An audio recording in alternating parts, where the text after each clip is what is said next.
মুখ্যমন্ত্রী নির্বাচিত শুভেন্দু অধিকারী। রাজ্য বিজেপির নবনির্বাচিত বিধায়কদের সঙ্গে বৈঠকে ঘোষণা কেন্দ্রীয় পর্যবেক্ষক স্বরাষ্ট্রমন্ত্রী অমিত শাহ।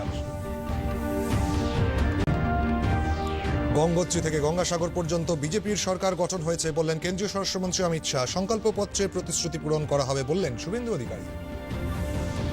ব্রিগেড প্যারেড গ্রাউন্ডে আগামীকাল নতুন বিজেপি রাজ্য সরকারের মন্ত্রিসভার শপথ গ্রহণ চলছে শেষ মুহূর্তের প্রস্তুতি।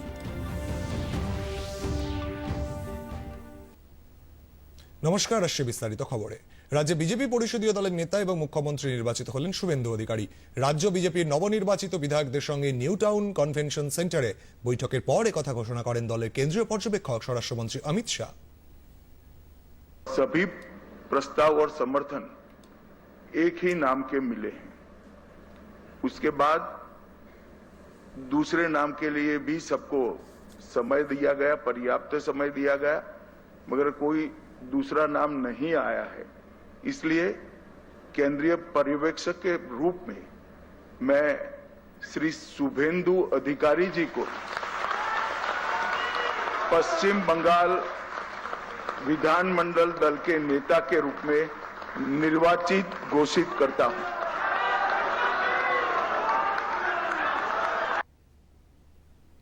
বিজেপির পরিষদীয় দলনেতা এবং নবনির্বাচিত মুখ্যমন্ত্রীকে পদ্ম ফুলের মালা পরিয়ে অভিনন্দন জানান কেন্দ্রীয় পর্যবেক্ষক স্বরাষ্ট্রমন্ত্রী অমিত শাহ। ওড়িশার মুখ্যমন্ত্রী এ রাজ্যে দলের সহ পর্যবেক্ষক মোহন চরণ মাঝি, দলের রাজ্য সভাপতি শ্রমিক ভট্টাচার্য নবনির্বাচিত মুখ্যমন্ত্রীকে শুভেচ্ছা জানান। আগামীকাল রাজ্যের নবম মুখ্যমন্ত্রী হিসেবে শপথ নেবেন শুভেন্দু অধিকারী।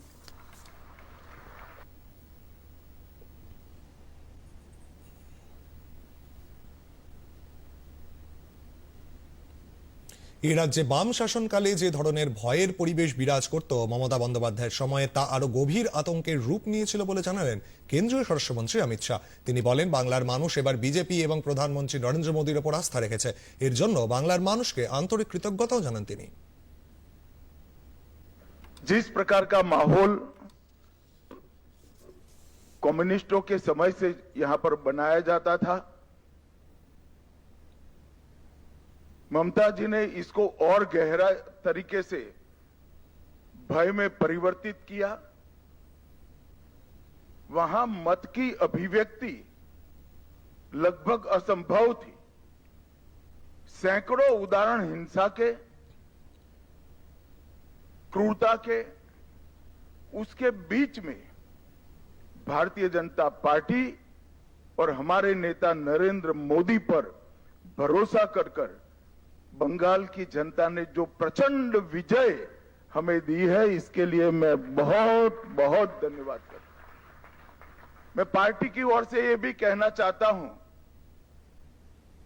कि बंगाल की जनता ने हमसे जो अपेक्षाएं रखी हैं, जिस आशाओं को संजोकर मैंडेट दिया है, हम पूरा प्रयास करेंगे कि आपके विश्वास को तनिक भी ठेस न पहुंचे, इसमें कहीं कमी न रह जाए।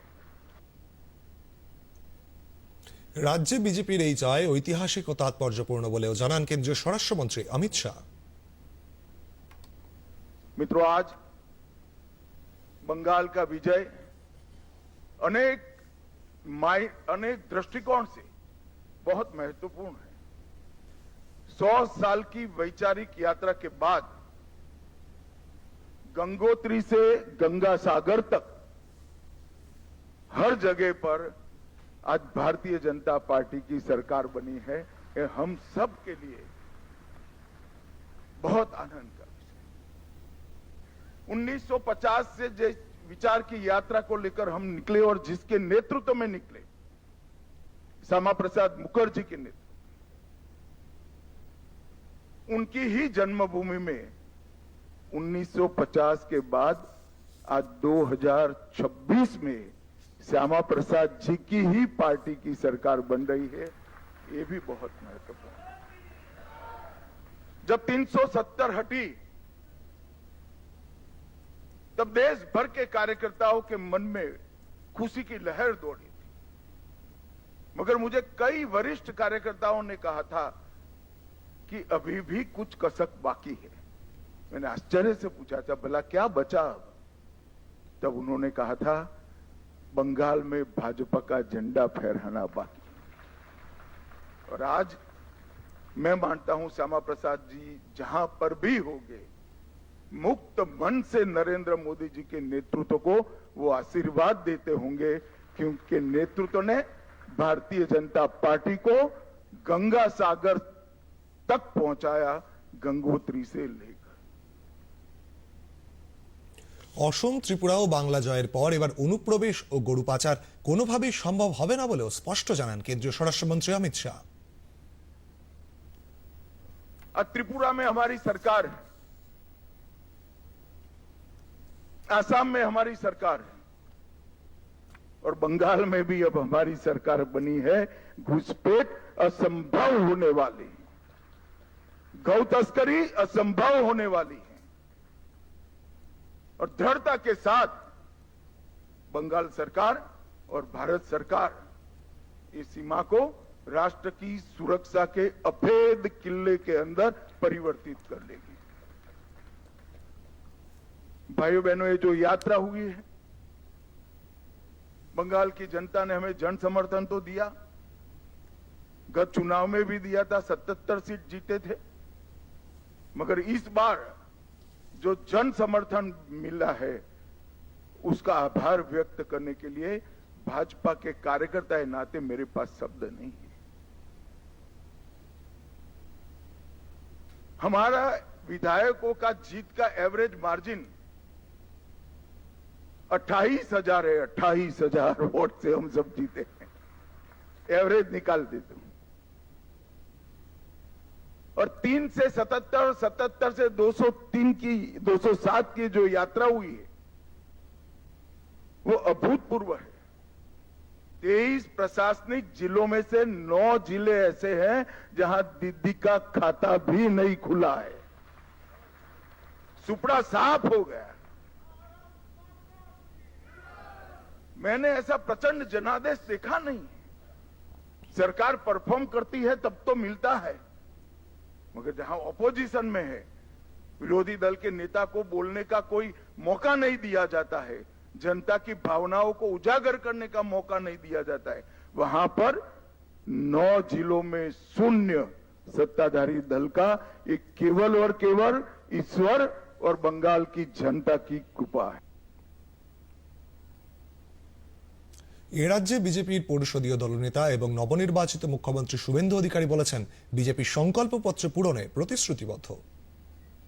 মাননীয় অমিত শাহজি যে সংকল্পপত্র প্রকাশ করেছেন, যা পরবর্তীকালে আমাদের যশস্বী প্রধানমন্ত্রী এই নির্বাচনের প্রধান প্রচারক, যার মিটিংয়ে লক্ষ লক্ষ লক্ষ মানুষ এসেছেন, যার অক্লান্ত পরিশ্রম এবং যিনি কথা দিয়ে গেছেন, আমি আপনাদের কাছে কথা দিতে পারি আগামী মন্ত্রিমণ্ডল, আগামী বিধায়ক দল, সর্বোপরি ভারতীয় জনতা পার্টির সংগঠন, বিচারধারার সঙ্গে যুক্ত লোকজন এবং অসংখ্য পশ্চিম বাংলার সাংস্কৃতিক চেতনার রাষ্ট্রবাদী নাগরিককে নিয়ে আমরা সংকল্পপত্র প্রত্যেকটা সময়বদ্ধ সময়ের মধ্যে পূরণ করব।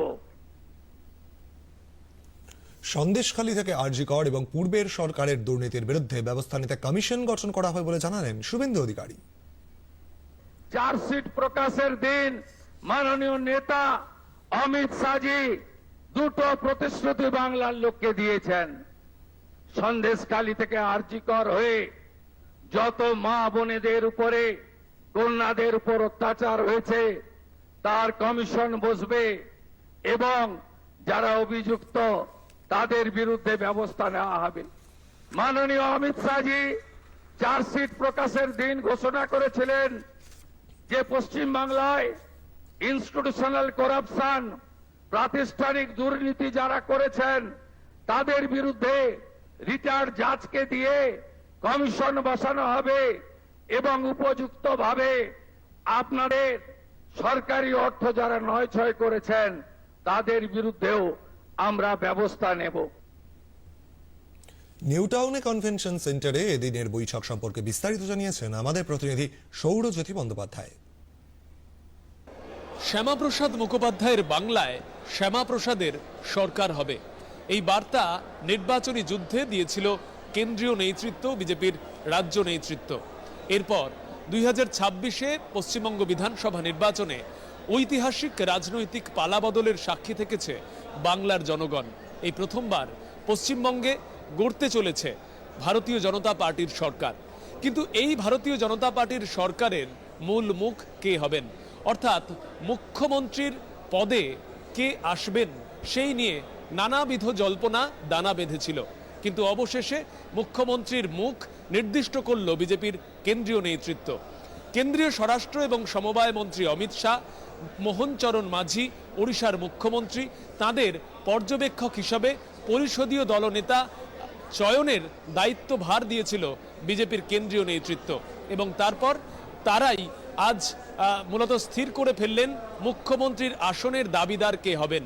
পরিষদীয় দলের অন্যতম নেতা, অর্থাৎ যিনি দলনেতা, তিনি হবেন শুভেন্দু অধিকারী। ভবানীপুর এবং নন্দীগ্রাম আসন থেকে তিনি প্রতিদ্বন্দ্বিতা করেছিলেন এবং বলাই বাহুল্য মমতা বন্দ্যোপাধ্যায়, তৃণমূলের নেত্রী, তাকে পরাস্ত করেছিলেন বিরাট ব্যবধানে। যে জল্পনা ছিল সে জল্পনার অবসান হলো। এখন দেখার আগামী দিনে বিজেপি সরকারের ক্যাবিনেট মন্ত্রী বা অন্যান্য মুখ কারা হতে পারেন। দেবাশিস আদক, হিমাংশু চক্রবর্তীর সঙ্গে সৌরজ্যোতি বন্দ্যোপাধ্যায়, দূরদর্শন সংবাদ, কলকাতা। বিজেপি পরিষদীয় দলনেতা ও মুখ্যমন্ত্রী হিসেবে শুভেন্দু অধিকারীর নাম ঘোষণা হতেই উৎসবের ছবি চোখে পড়ল পূর্ব মেদিনীপুর জেলায়। ঘরের ছেলেকে মুখ্যমন্ত্রী হিসেবে পেয়ে আনন্দ উচ্ছ্বাসে মেতে ওঠেন দলের কর্মী সমর্থকরা।